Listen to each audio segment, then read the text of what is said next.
Ahojte, volám sa Jakub, som zo Slovenska, z Popradu.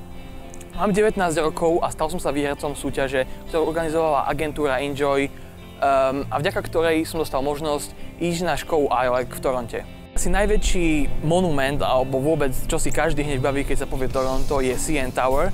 To je obrovská televízna väža, ktorá stojí rovno pri brehu jazera Ontario a meria nejakých 450 metrov, čo je strašne vysoká.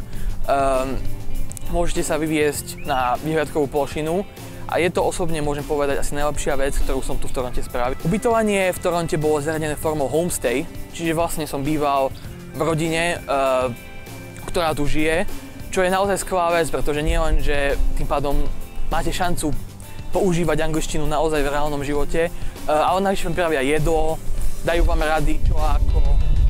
A celkovo je tá atmosféra viac domácka, ako napríklad niekde na hoteli alebo na nejakej rezidencii. Takže toto by som určite odporúčal ísť do homestayu. Jedy v ILECu sú naozaj atlasom celého sveta. Sú tam ľudia z Afriky, z Južnej Ameriky, z Ázie. Je to naozaj super prostredie, lebo sa dozviete rôzne veci, vymeníte si skúsenosti.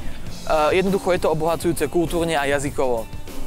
Zároveň učitelia sú naozaj veľmi profesionálni a nie je to len nejaká dovolenka, kde nič sa nerobí. Naozaj svoje schopnosti si tu precvičíte, zlepšíte si angličtinu. Ja osobne som išiel na Pathway program, ktorý pripravuje žiakov na univerzitné štúdium a osobne môžem povedať, že to bolo naozaj užitočné. Naučil sa písať eseje, používať akademické referencie, dávať prezentácie a podobné veci.